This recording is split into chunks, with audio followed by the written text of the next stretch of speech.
Hello friends, good evening. कैसे हैं आप सब? तो आई होप आप लोग बहुत अच्छे होंगे। जो मैं आपको ये कहने वाली थी कि आपका सीटेट का जो एसएसटी का सिलेबस है उसमें थोड़ा परिवर्तन हुआ है। ठीक है, तो मैं आपको बहुत इंपॉर्टेंट चीज़ें बताने वाली हूँ। अगर आप मेरे चैनल पे फर्स्ट टाइम आए हैं तो इसे लाइक से सब्सक्राइब कर लीजिएगा। बहुत ही इंपॉर्टेंट क्लास है, स्किप मत कीजिएगा।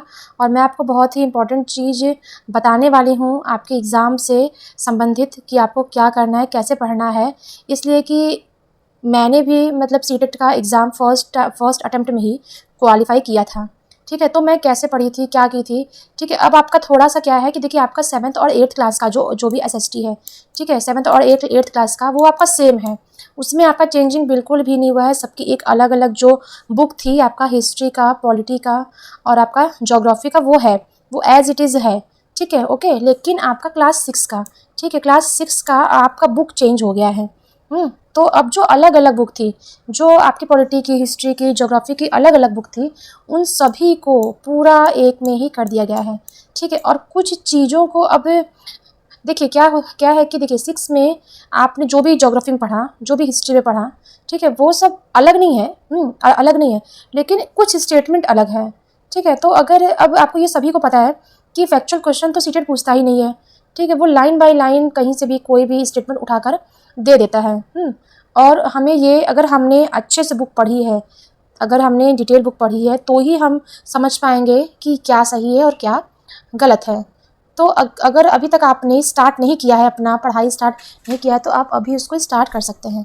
तो हम आपका क्लास 6 का चैप्टर 2 स्टार्ट कर रहे हैं, महासागर और महाद्वीप। एकदम स्किप मत कीजिएगा, क्लास बहुत इंपॉर्टेंट है। मैं एक एक चीज़ को समझाते हुए और जो जो इम्पोर्टेंट आपका टॉपिक है, जो जो इम्पोर्टेंट आपका लाइन है, मैं उसको हाईलाइट करते हुए चलूँगी। ठीक है, अगर आप चाहें तो उसका नोट्स बना सकते हैं।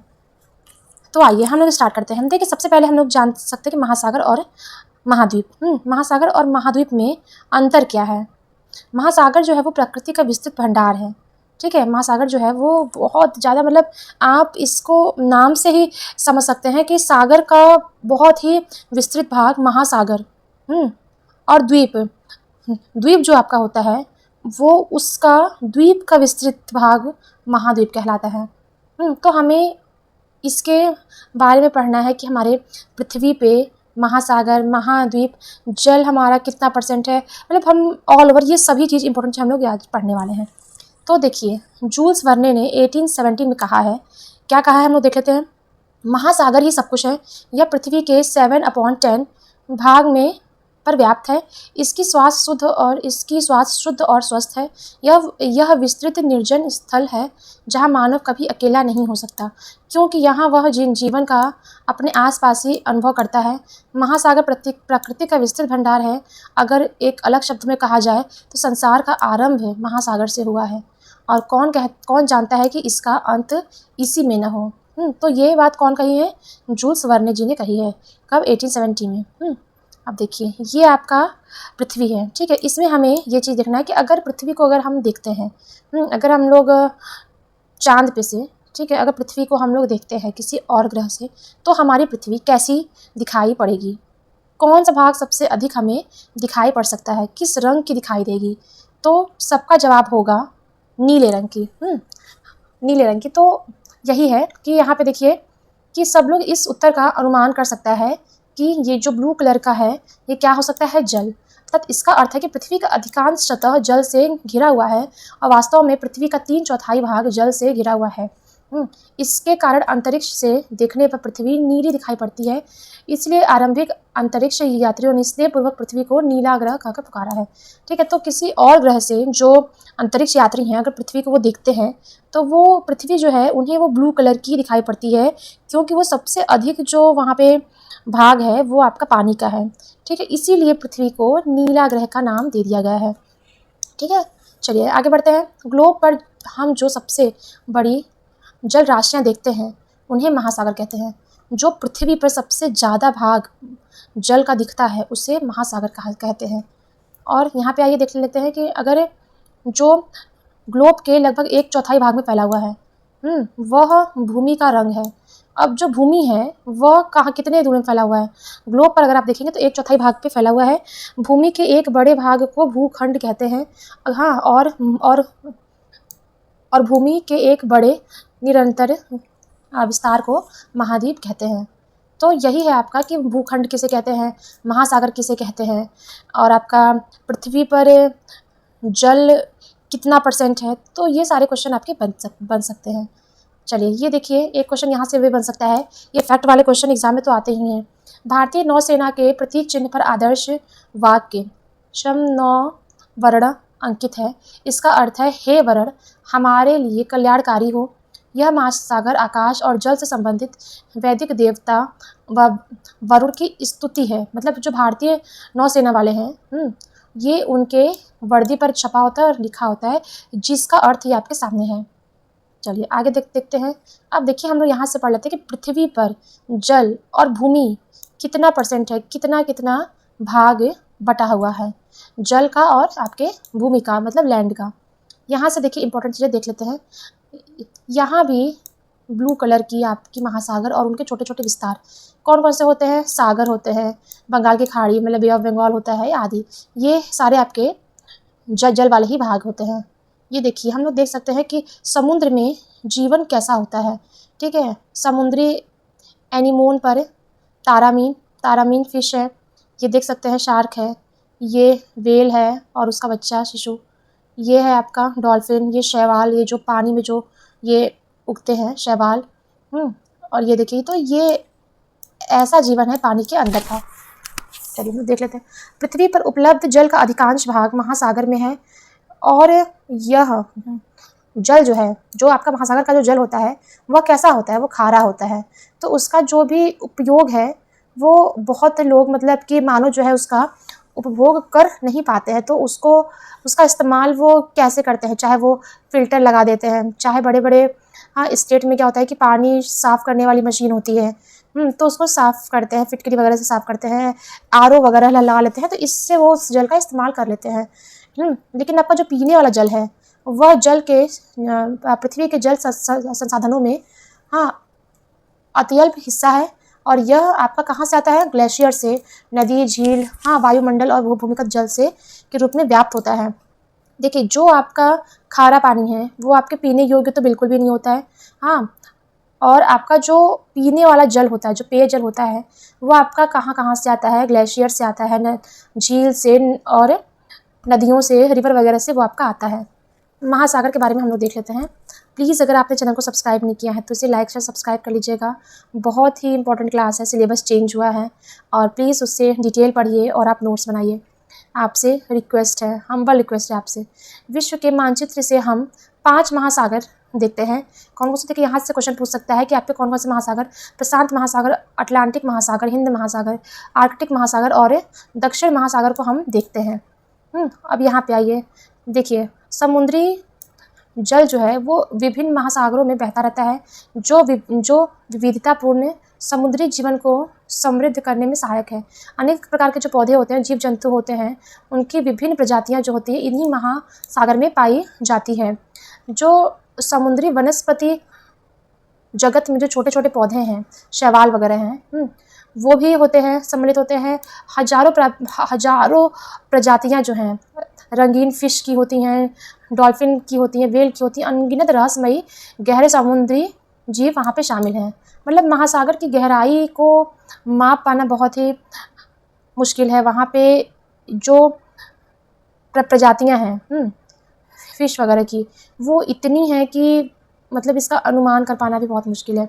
सूर्य की रोशनी वाली सतह से लेकर अंधेरी गहराइयों तक समुद्र के प्रत्येक क्षेत्र में जीवन के विविध रूप पाए जाते हैं। चलिए अब ये देखिए, एक आपके सामने मैप बना हुआ है, इसमें 5 महासागर हैं। ठीक है, उत्तरी देखिए प्रशांत महासागर, अटलांटिक महासागर, दक्षिण महासागर, हिंद महासागर और प्रशांत महासागर। तो इस मैप के हिसाब से आपको ये पता करना है कि सबसे बड़ा महासागर, फर्स्ट महासागर कितना, कौन सा है, सेकंड पे कौन सा है, थर्ड, मतलब ऐसे आपको बताना है। तो देखिए यहाँ पे है कि मानचित्र में देखने से स्पष्ट हो जाता है कि प्रशांत महासागर सबसे बड़ा है। तो देखते हैं, ये देखिए प्रशांत महासागर का जो क्षेत्र है, ये देखिए यहाँ से पूरा है, यहाँ तक ये आपका प्रशांत महासागर है। ये जो आपका ब्लू कलर का ये हिस्सा दिख रहा है, ये आपका अटलांटिक महासागर है। और ये जो आपका ये दिख रहा है, ये हिंद महासागर, प्रशांत महासागर। सबसे छोटा आपका है दक्षिण महासागर, जो कि आपका लास्ट में आता है, और ये सबसे छोटा महासागर आर्कटिक है। चलिए अब आइए हम लोग देख लेते हैं। देखिए महासागरों के मानचित्र से यह स्पष्ट होता है कि हिंद महासागर का विस्तार जो है वो उत्तर एशिया, पश्चिम में अफ्रीका, पूर्व में ऑस्ट्रेलिया और दक्षिणी महासागर तक है। भारत के दोनों ओर हिंद महासागर के 2 भाग दिखाई पड़ते हैं, पश्चिम में अरब सागर और पूर्वी में बे ऑफ बंगाल मतलब बंगाल की खाड़ी। देखिए ये आपका है, ठीक है, जो आधा भारत है, हाँ आधा भारत आपका लैंड शेयर करता है और जो आधा भारत है ये आपका वाटर शेयर करता है, मतलब आपका जल भरा है, ठीक है। अब ये जो आपका है ये पूरा, इसको 2 भाग में कर दिया गया है। ये इस साइड का आपका होता है अरब महासागर और इस साइड का आपका होता है बंगाल की खाड़ी, जो कि आपका लिखा हुआ है। ये आपका हिंद महासागर के अंदर, ये हिंद महासागर के 2 भाग हैं। ये जो भारत में जो हिंद महासागर, ये हिंद महासागर के 2 भाग है, अरब सागर और बंगाल की खाड़ी। तो ये आपका मैप में दिखा रहा है। चलिए, भारत में हर गर्मियों में होने वाली मानसूनी वर्षा महासागर से उत्पन्न होती है। जो भी गर्मियों में बारिश का मौसम होता है, बारिश होता है, वो कहाँ से आता है? आपका महासागर से आता है। ये एक चेन बना होता है, ठीक है। आपका बारिश होता है, ये ऊपर आइए, आपका देखिए, ये आपका बारिश होता है, ये है आपका समुद्र, यहाँ पे आपका पानी इकट्ठा होता है, फिर धूप से वेपर बन के ये ऊपर क्लाउड में चला जाता है, फिर ये इकट्ठा होते होते होते होते फिर ये बारिश के रूप में फिर, तो ये एक ना वाटर साइकिल है, ठीक है, ये वाटर साइकिल है। तो ये आपका हमेशा चलता रहता है। तो इस वर्षा के अभाव से हमारी कृषि और पूरा जीवन अस्त व्यस्त हो जाता है, ठीक है। चलिए, महासागर तूफानों को भी जन्म देता है। ये जो महासागर है, इससे जब अत्यधिक वर्षा हो जाती है तो बहुत जगह बहुत ही क्षति होती है, मतलब कि तूफान होते हैं। कौन कौन से? मतलब चक्रवात होगा, फिर आपका सुनामी वगैरह होगा, और आपका बाढ़ आ जाएगा, तीव्र भूकंप हो जाएगा, ज्वालामुखी के फटने का कारण बन जाएगा। तो ये सारे क्षति हो जाते हैं। ये देखिए आपके सामने है, आप इसे पढ़ सकते हैं। जो महासागर तल में तीव्र भूकंप और ज्वालामुखी के फटने का कारण होती है, सुनामी हजारों किलोमीटर पर जाकर तटीय क्षेत्रों को डुबा सकती है। इससे व्यापक स्तर पर हानि होती है, मतलब इससे बहुत ज़्यादा हानि होती है। आप देखिए, 26 दिसंबर 2004 के दिन हिंद महासागर के आसपास भारत और अन्य 13 देशों में प्रचंड सुनामी से प्रभावित हुए थे। सुनामी जो आया था वो कब आया था? 26 दिसंबर 2004 में आया था। यह सुनामी इंडोनेशिया में आए भूकंप के कारण आई थी। जो इंडोनेशिया में जो भूकंप आया था उसके वजह से ये सुनामी आई थी। इस आपदा में 2 लाख से अधिक लोगों की जान गई। भारत में अंडमान और निकोबार द्वीप समूह, तमिलनाडु, केरल के तटीय क्षेत्र इसमें भीषण रूप से प्रभावित हुए थे और जान मान का अत्यधिक क्षति हुआ था। इतना बुरा सुनामी आया था। जब हम लोग के टाइम, हम लोग जब पढ़ाई कर रहे थे तो हम लोग की एक बुक बनी थी डिज़ास्टर मैनेजमेंट की। तो ये उस टाइम की बात है। इस प्रकार की जो सुनामी होती है वो कभी कभी आती है, किंतु यह अत्यंत विध्वंसकारी होती है, मतलब बहुत ज़्यादा नुकसान पहुंचाती है। तट से टकराने से पहले इसका अनुमान लगाया जा सकता है। बहुत से देश इस प्रकार की पूर्व चेतावनी प्रणाली हेतु मिलजुल कर काम करते हैं। मतलब इसका है, ये चीज़ है कि कहीं ना कहीं मतलब पता चलता है कि कोई मतलब मुसीबत आने वाली है तो पता हो जाता है। चलिए, महाद्वीप के बारे में हम लोग देख लेते हैं। उत्तरी अमेरिका और दक्षिणी अमेरिका को सामान्यतः 2 महाद्वीपों से गिना जाता है। यदि आपने देखा होगा तो एक ये दोनों जो है वो एक ही भूखंड है। इन्हें एक भी समझा जा सकता है। यूरोप और एशिया को समानतः 2 महाद्वीप माना जाता है। मानचित्र में यह स्पष्ट दिखाई दे देता है कि एक ही भूखंड है। ऐतिहासिक और सांस्कृतिक कारणों से यूरोप का विकास जो है वो एशिया के विकास से बहुत भिन्न प्रकार से हुआ है, इसलिए इन्हें 2 महासागरों के रूप में देखा जा सकता है। हालांकि भूशास्त्री सामान्यतः इन्हें एक ही महाद्वीप मानते हैं, जिसे यूरेशिया कहा जाता है। देखिए, यहाँ पे महाद्वीपों की गिनती है। 4 महाद्वीप कौन कौन से हैं, 5 कौन कौन से हैं, 6 कौन कौन से, 7 कौन कौन से हैं। तो अब देखिए, हम लोग यहाँ पे ये भी देख लेते हैं।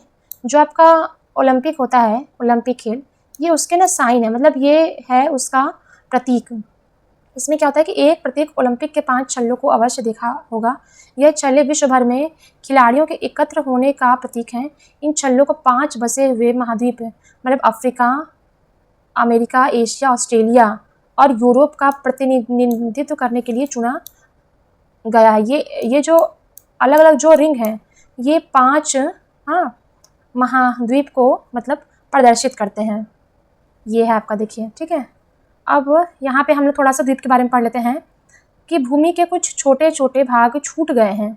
मतलब आपका जो महाद्वीप है उसमें आपका संपूर्ण जो है वो भूखंड सम्मिलित नहीं है। कुछ कुछ जो पार्ट है वहाँ पे छोटे छोटे भूमि जो है वहाँ पे छूट गए हैं। चारों ओर जल से घिरे होते हैं और भूखंड को द्वीप कहा जाता है। देखिए द्वीप क्या होता है, सपोज कीजिए ये पूरा आपका महासागर है, ठीक है, ये आपका पूरा महासागर है और ये आपका इतना जगह आपका सूखा है, लैंड है, इतना जगह सूखा है, तो और इसके अगल बगल जो है आपका वो महासागर है, पूरा जल है और बीच बीच में जो है वो बड़े बड़े पहाड़ हैं, तो उसी को द्वीप कहते हैं, ठीक है। महाद्वीप जो होते हैं भी चारों ओर जल से घिरे होते हैं, किंतु आकार में बड़े होने के कारण उन्हें द्वीप नहीं कहा जा सकता है, इसीलिए उन्हें महाद्वीप कहते हैं।